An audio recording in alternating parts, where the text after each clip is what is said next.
Hello everybody and welcome back to a new episode of the Let's Talk podcast, the podcast where we talk about everything from music and movies to TV to a bit of sports sometimes and whatever the fuck I want to talk about. My name is Christian Doyle. I'm the lead guitar player in the progressive rock band SEVSONS from Australia, and I'm also the lead singer and sole member of the alternative rock band Cross the Line. I'm going to start off this podcast with talking about last week's podcast. Last week there was a lot of stuff that came out, and so I kind of rushed through a lot of the topics from last week, meaning I didn't really get to talk in depth about what I thought about things. If you found that annoying, I apologise for that. This week I thought was going to be a very, very slow week. I'm only reviewing one album, reviewing one movie, and I didn't really think there was going to be much else that came out, but really, we've gotten a lot of singles come out, we've gotten quite a bit of TV stuff, and all this kind of good stuff that we can talk about, so it's going to be a good episode this week. Now, I'm going to start off this episode, as I always do, talking about the news in the world of SEVSONS and Cross the Line and everything going on in my life professionally. This week, SEVSONS finally ducked out of the charts on Triple J Unearthed. We've been up in the charts for a month now. 2 of those weeks we're at number 1 on the metal charts. So thank you to everybody that supported us and got us there. It was a wild month, and it's sad to see it come to an end, but that just means it's on to bigger and better things. Speaking of bigger and better things, guitars are nearly finished for our debut album. I've got 3 songs left to do, and then we are completely done recording guitars, which is really, really exciting.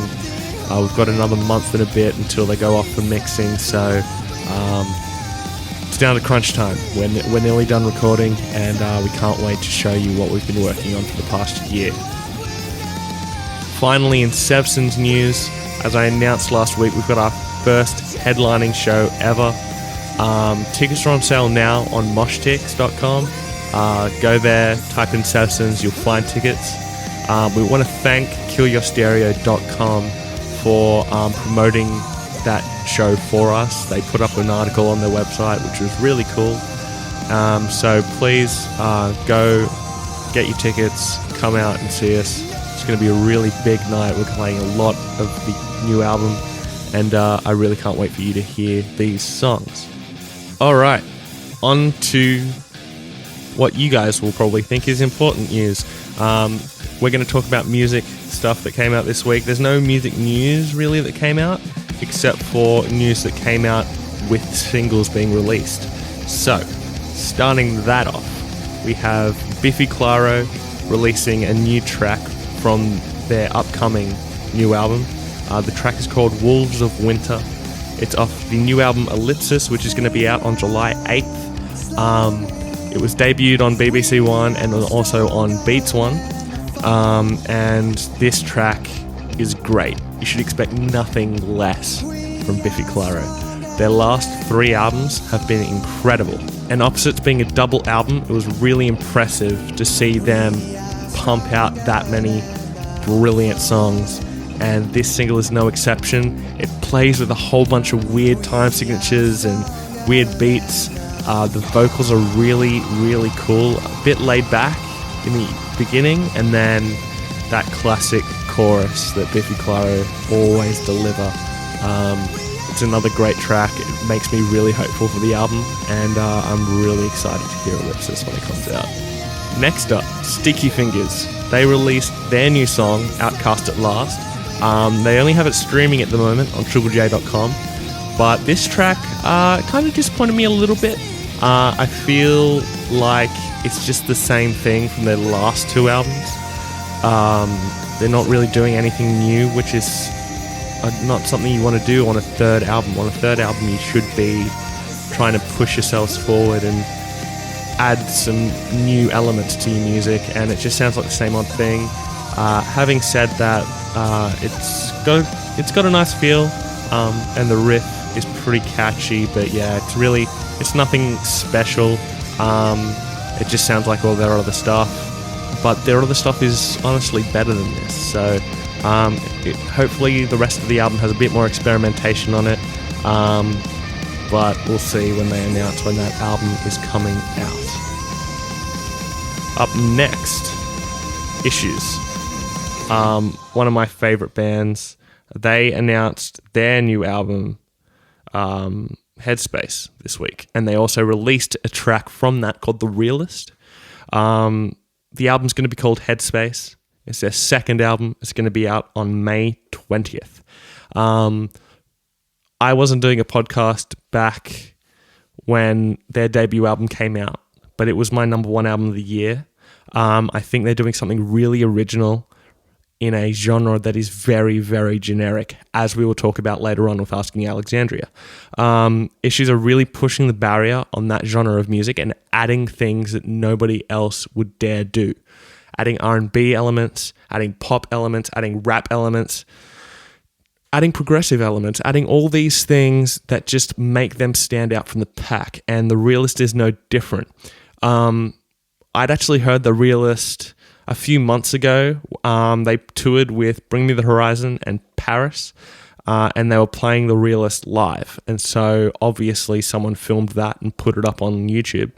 So I've heard this song quite a number of times, and I was kind of surprised on the production on this single. Michael's vocals sound very different to what they did in the live version.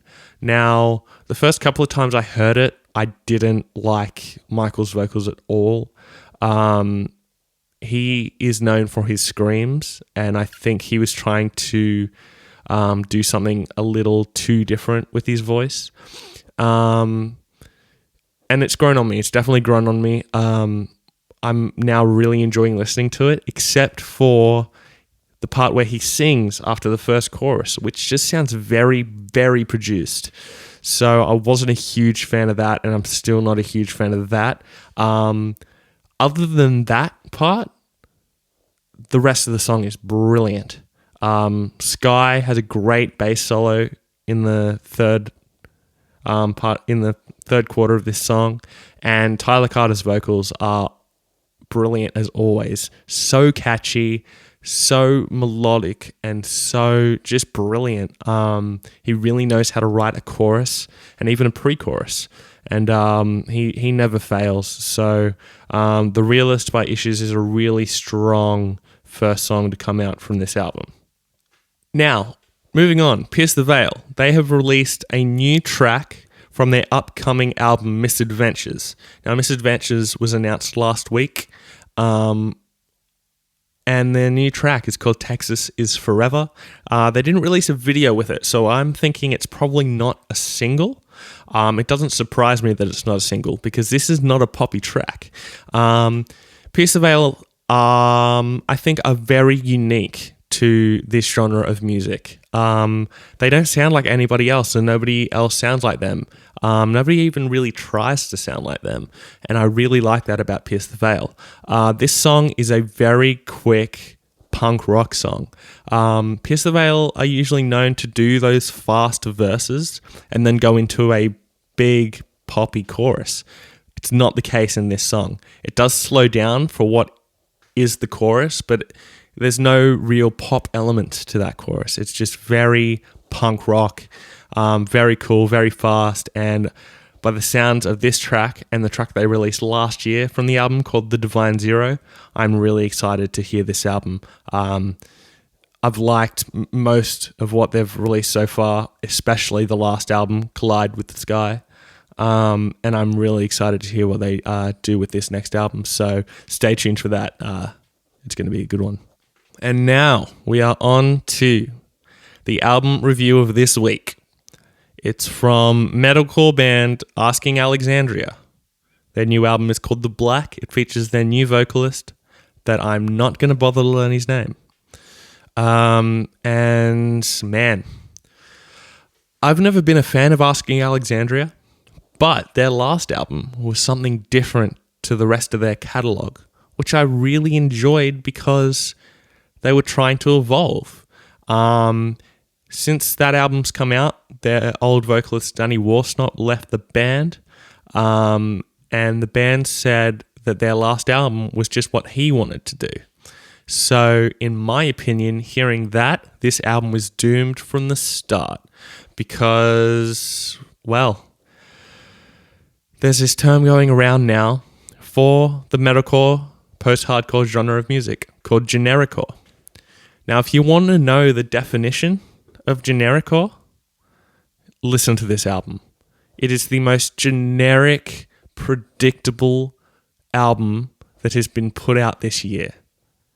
And there have been some stinkers come out this year, but this is just the pure definition of generic music.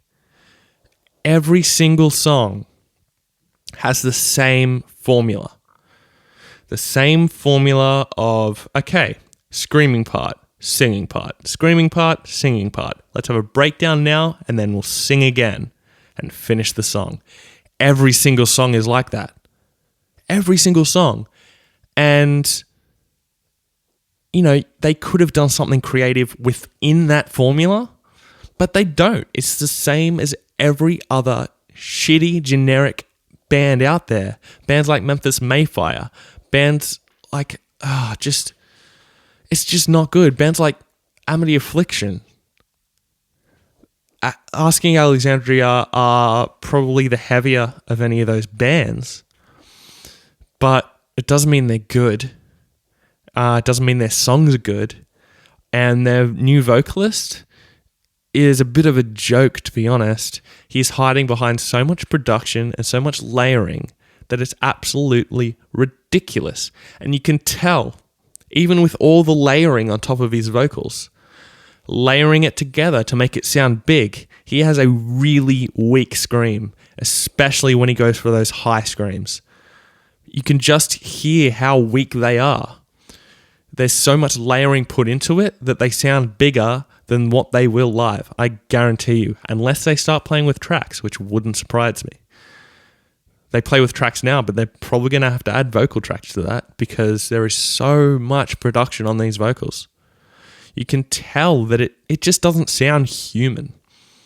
It's just not good. There are a few songs that do stray from the metalcore formula, but they follow a similar formula themselves. They are the highlights of the album, though. The songs are I Won't Give In, Send Me Home, and Gone.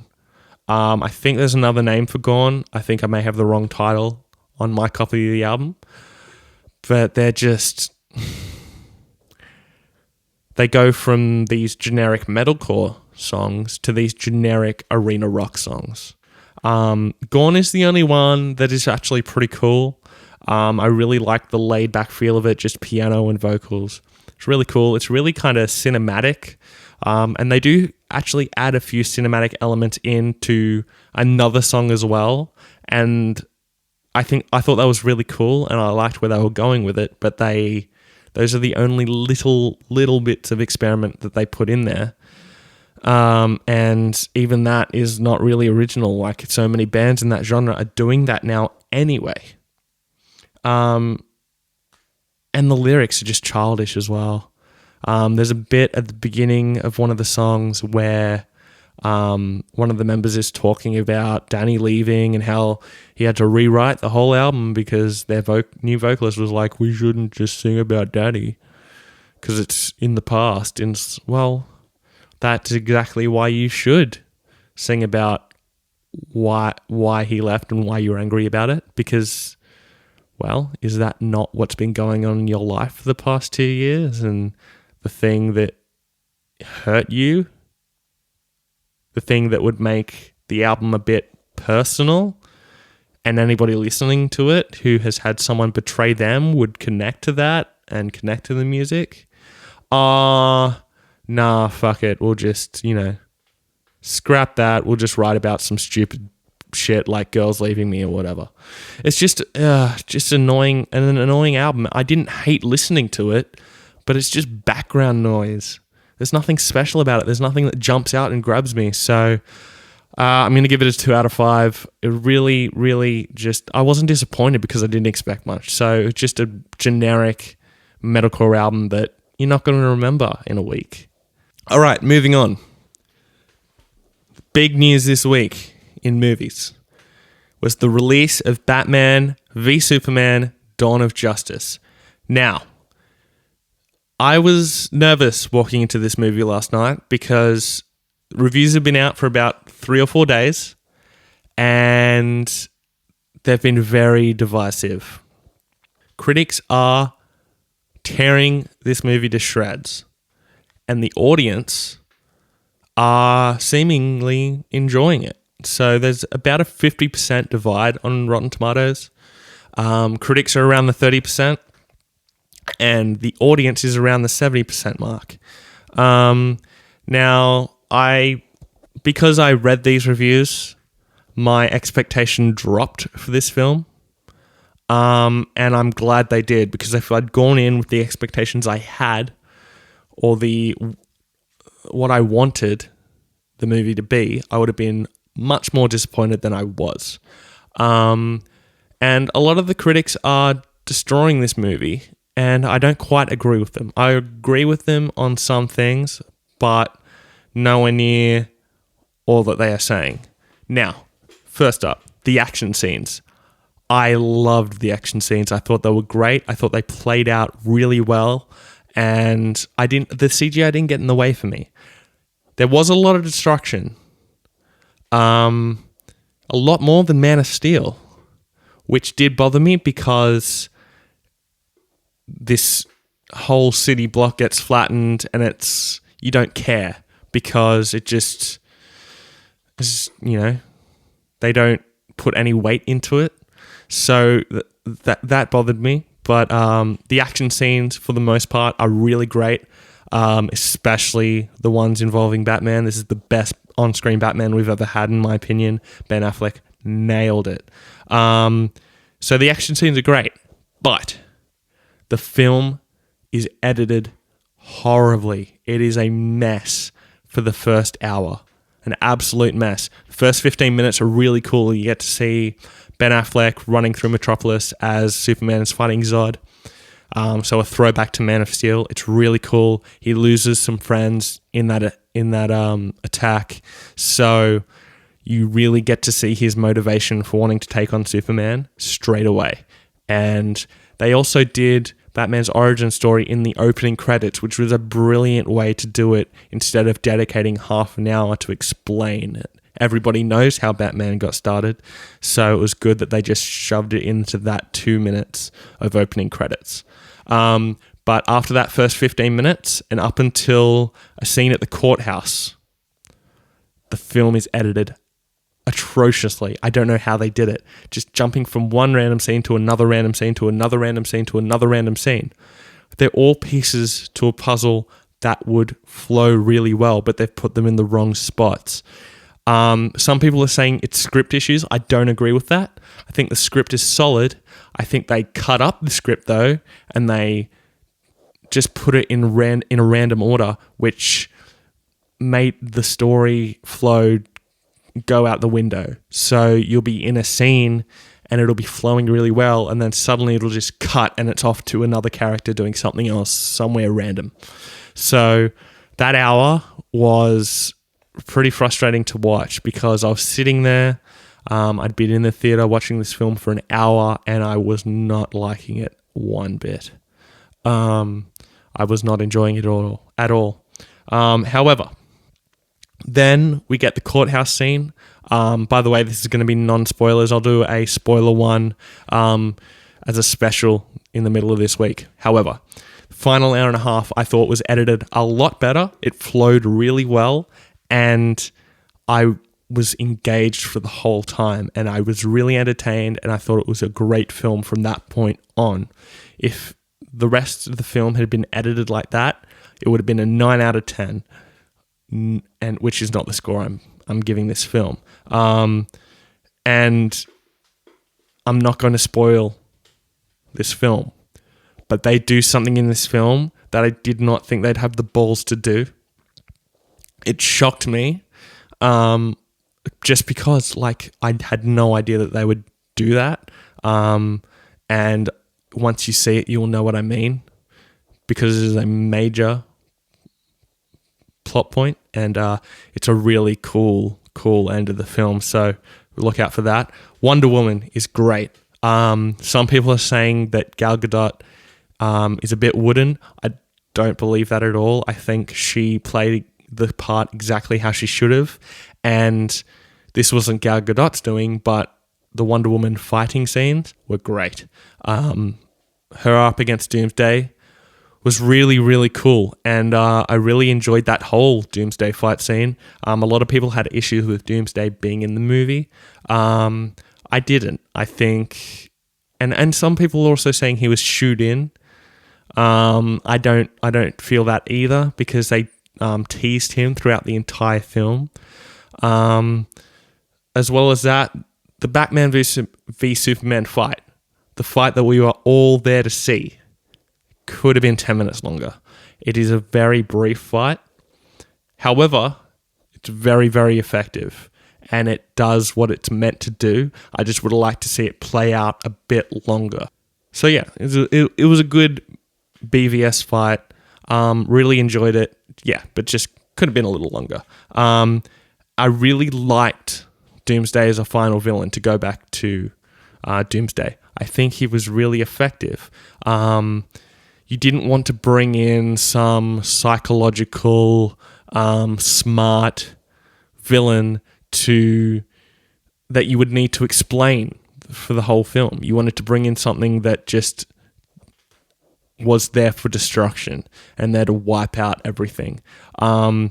So I liked the way Doomsday was used. I'm sure a lot of the people who read the comics more than I do wish they'd left Doomsday for his own movie. I just don't think he's that deep of a villain with that, intrigue from the audience to warrant an entire movie. He's just a giant wrecking ball. So the way he was used was great, in my opinion. And I'm glad he wasn't used as just we're just going to throw this monster at you now, without any pre-warning throughout the film, and now fight him because you have to. I'm glad he was sprinkled in throughout the film, teased, and then came out at the end. Finally, I'm going to talk about Jesse Eisenberg's Lex Luthor. I thought he was great. A lot of people are having problems with Luthor. I thought he was great. I'm not a big comic reader, so I don't hugely know what he's like in the comics. I know he's different than this. However, I think the way he was used in this was a new type of character that this film kind of needed. He was a mentally deranged psychopath who just had his own agenda, only cared about him, didn't care about the rest of the world, and just wanted this alien dead, and he didn't care who had to die for it to happen. So I thought he was really great. Jesse Eisenberg played him exactly how he should have. And overall, I really enjoyed the film. I didn't enjoy the first hour. However, I'm really looking forward to seeing what goes on in the future movies. I'm excited to get the 3-hour cut when it comes out on Blu-ray, because I feel like many of those scenes that were cut out may be from the first hour and may make that whole build up very smooth and let the story flow.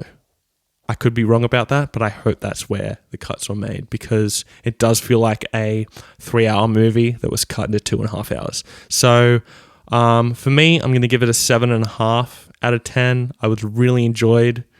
I really enjoyed the film. I was thoroughly entertained. It just needed that first hour to run smoothly. It was just messy. All right, next up, Daredevil Season 2. This is the last thing we're talking about today. It came out last week.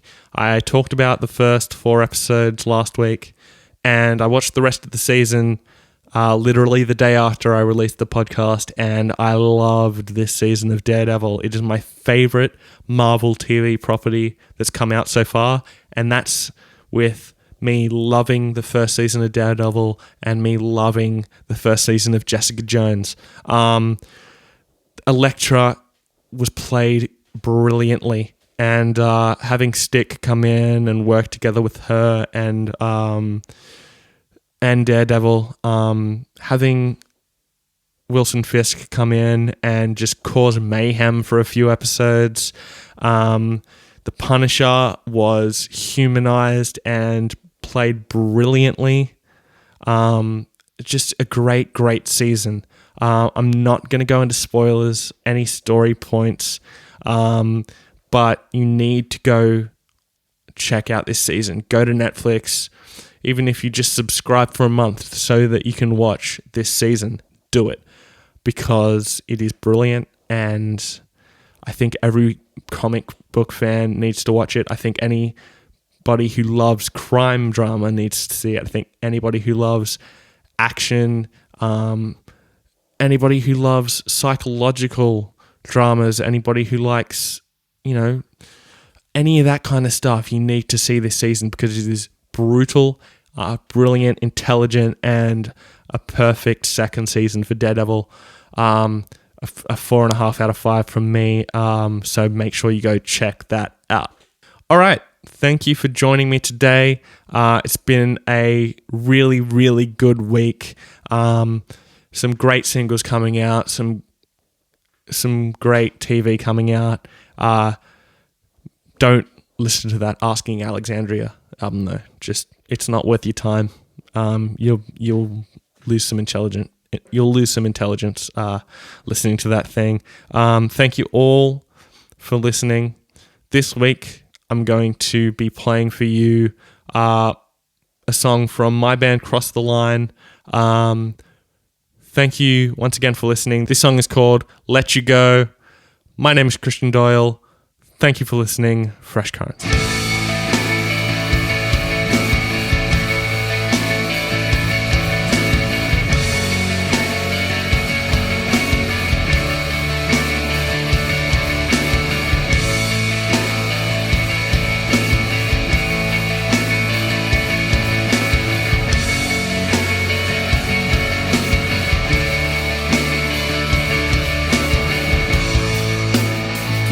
Perfect, not just another pretty face.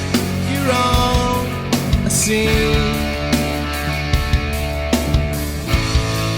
Ever since we met, girl, I've always wanted it to be just you and me.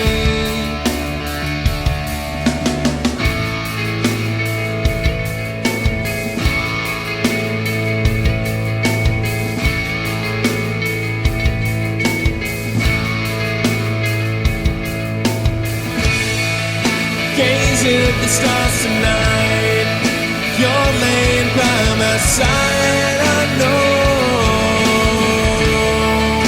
I'm never gonna let you go. Look into your eyes, I know you're always mine. I'm sure I'm never gonna let you go. You shine the light bright as any I have seen. You fulfill me. Ever since we met, girl, you filled a hole in me. Now I can see.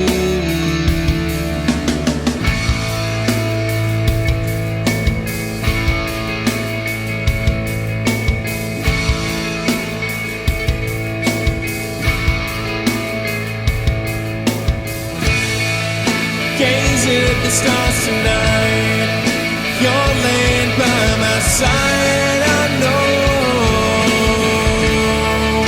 I'm never gonna let you go. Look into your eyes, I know you're always mine. I'm sure I never wanna let you go.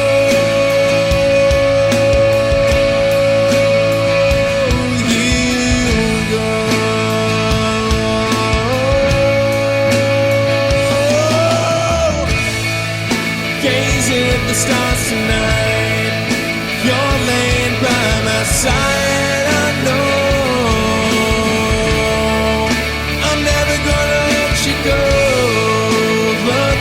you